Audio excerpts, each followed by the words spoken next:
My name is Frank McKenna. I'm here at UC Berkeley working for the Near East Sim Center. This is a short video on variable types and variable names that are available in C. Remember from first presentation, all data in program memory is stored as either a 0 or a 1.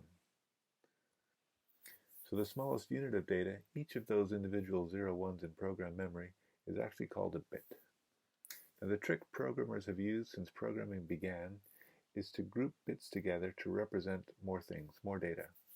So for example, the possibility of 3 bits, we have all those 8 possible combinations of those 3 bits. And with those 8 possible combinations, we could represent a whole number of things. We could, for example, represent 0 through 7. We could represent the letters A through H, or we could represent any of the countries in the G8 group of countries. So C breaks program memory into byte-sized units, where each byte is equal to 8 bits. This is what I kind of show over here on the right. We have our program memory and we break it down into chunks of 8 size bits. Now to a single byte or a contiguous array of bytes, the programmer can associate the byte or bytes with a variable name and then use that variable name in the program to set and use the values stored at those bytes. And I'm going to just go through a couple of examples. So here we're creating a character. The variable name for that character is going to be A, and it's going to have the value assigned character 1. Now character 1, if you look up the ASCII text, is actually represented by this collection of bits. But as far as my program goes, the only thing stored at that byte is the character 1. Similarly, if I create a variable of type float, and it has a named theta, and I set that value of theta equal to 45, I would take up 4 bytes in memory. And those bits in those 4 bytes would represent the number 45. Similarly, if I create an array of floats, here's an array of 3 floats with those values set, that would take up 12 bytes in memory. Note that each of these bytes has a memory location, and that memory location can be obtained from the program, and those memory locations vary from 0 to the high address. The high address depends on whether it's a 64-bit or a 32-bit application. So let's talk about variable names in C. A variable is just a named memory location that can hold values and that you can use in your program. Now because C is strongly typed language, each variable must be associated with a type. When you declare a variable name, you also must specify the type of that variable. The size of the memory that's allocated when you create a variable, that depends on the variable type.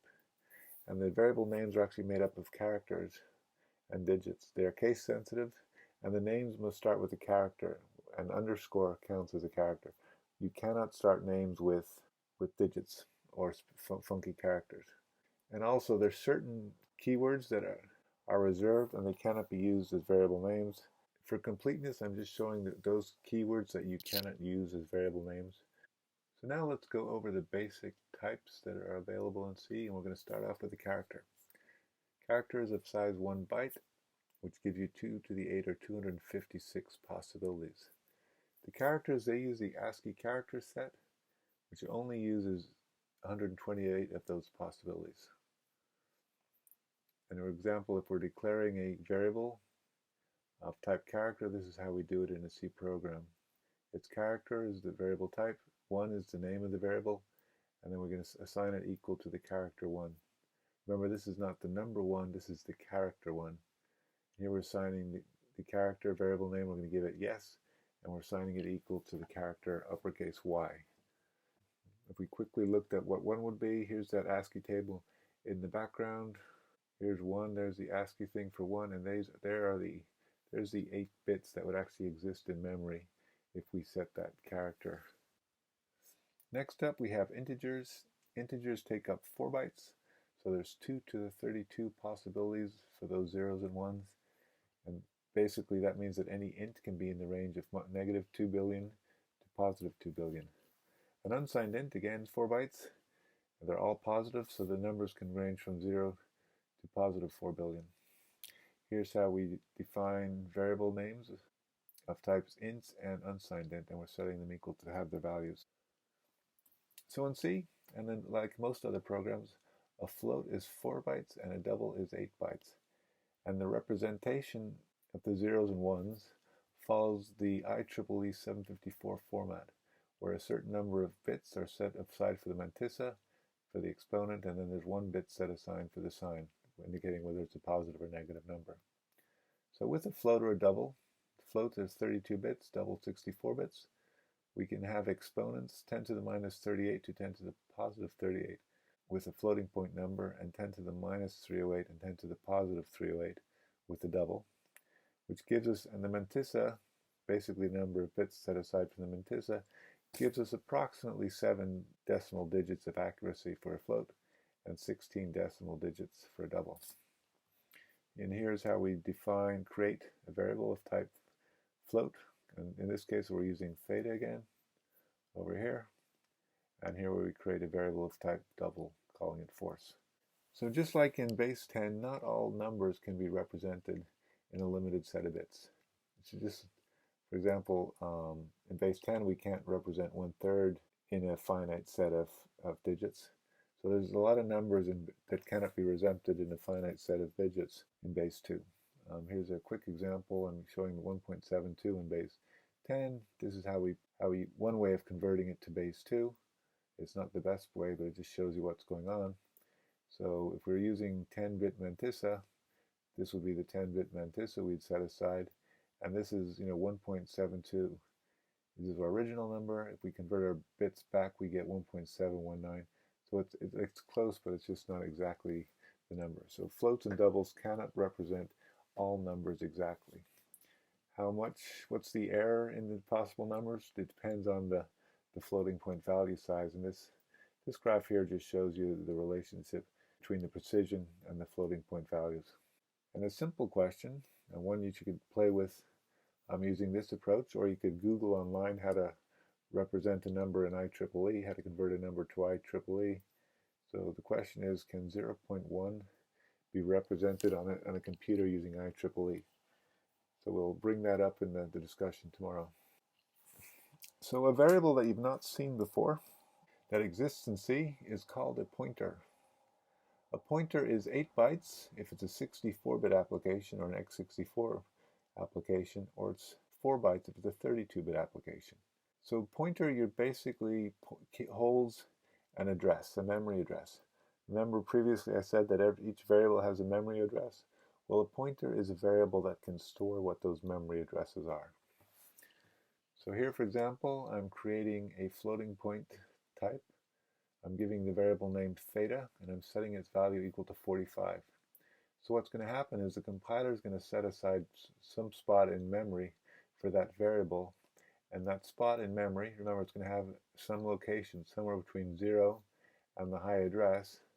So if we're saying that that memory location is this hexagonal number here, if I then have this line here in my C code, where I'm creating a variable name called theta pointer, it's of type float pointer, so it's going to, theta pointer is a variable that points to a floating point, and then I'm going to assign it to have the address, the ampersand is the address of theta.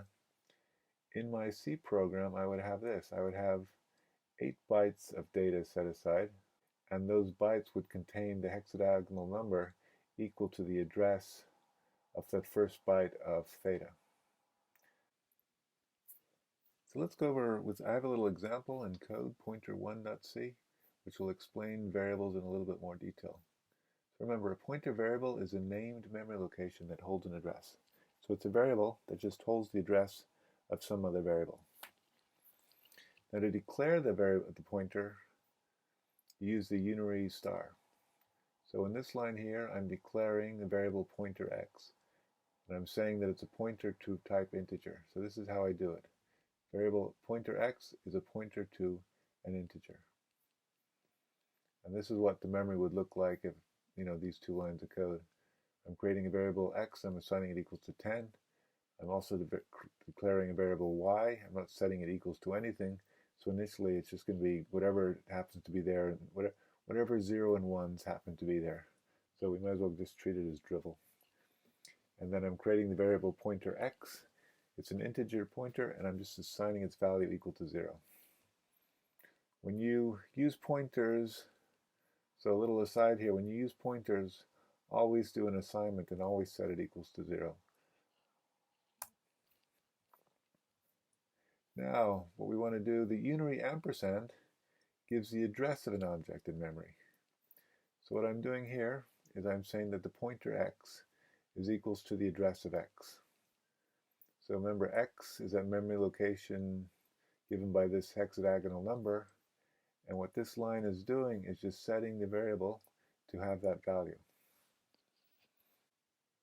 Now point 3, the unary star, anywhere else other than the declaration, treats the operand as an address, and then depending on which side of the operand, either sets the contents address or fetches the contents. What do I mean?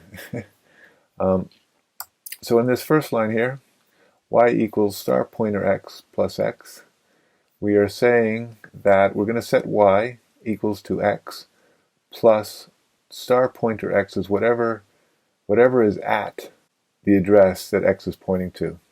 So this is, we're setting it equals to x plus whatever is at the address that x is pointing to, which is x. So we're going to get value, y is going to be set equals to 20. So it's x plus whatever pointer x is pointing to. And now in the third line, we are going to set pointer x equals to 50. So star pointer x equals 50. So again, whatever x is pointing to, set it equal to 50. Okay, so this is what pointer x equals 50. Whatever x is pointing to, set it equal to 50. We're going to deal a lot with pointers today and tomorrow.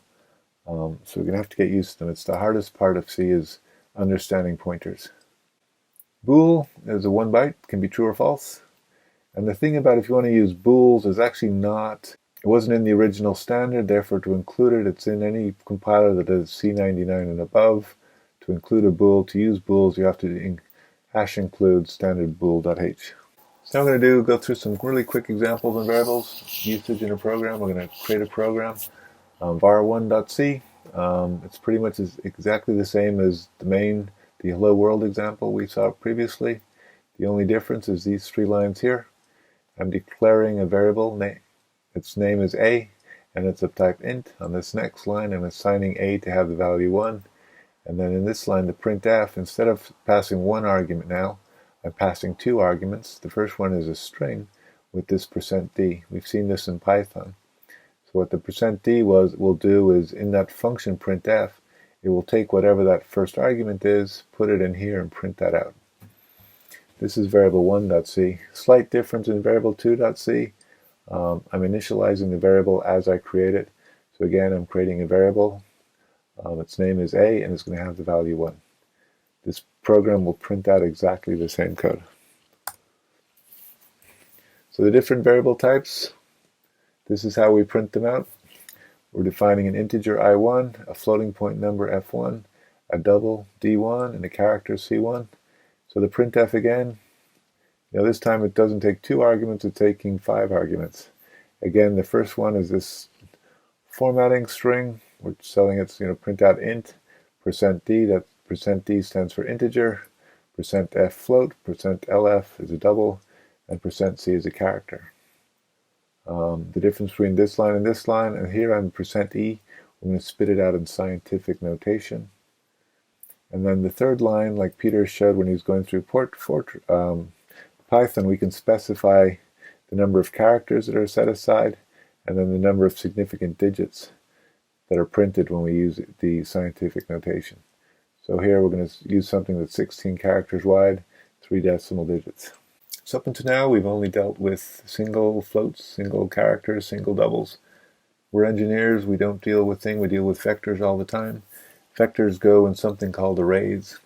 Now, an array in C is a collection of elements laid out in memory. It's a contiguous collection of elements. But the thing about it is, unlike Python, the elements have to all be the same type. So we have an array of doubles, an array of floats, and an array of integers. We can't have a mixed array of floats and doubles and integers and floats and doubles or whatever. They all have to be the same type.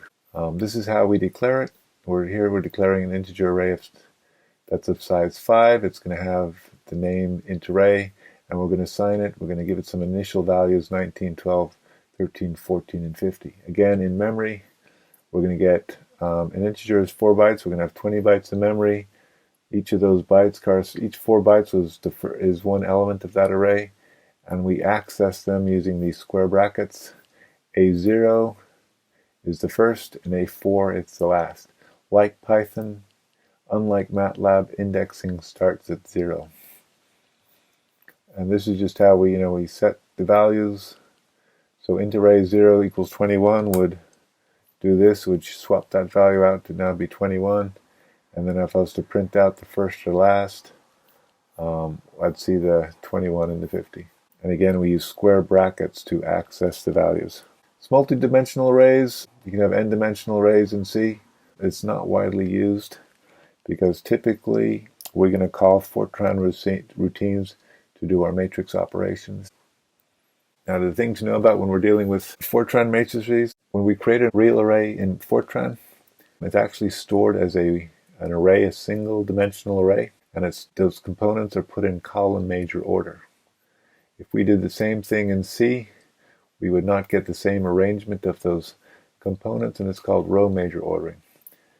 Now, because Fortran actually produces faster code for matrix operations, and a lot of the libraries that exist, the LAPACK, the MKLs, the BLAS, ScalaPACs, they all assume the matrices are in column major order. So it's very important when we're creating matrices in your C programs, you want to store them in column major ordering. So, a little thing here, I've talked about ints and unsigned integers and characters, but there are other qualifiers that we can put on those that change the values that can be associated with them. There's also something called the long double, which will give us up to 19 decimal places significant digits, and also if we need that larger values on the exponent, we can go to the plus or minus 4,932. I don't think we need that in civil engineering. They might need it in astrophysics or something. There are other types we haven't talked about, enumerated types. I haven't talked about void type. We'll see void tomorrow. And we also haven't talked about structures or unions. We briefly went into arrays, but we're going to go into arrays more in depth tomorrow when we start allocating arrays of unknown size. Okay, so that's it.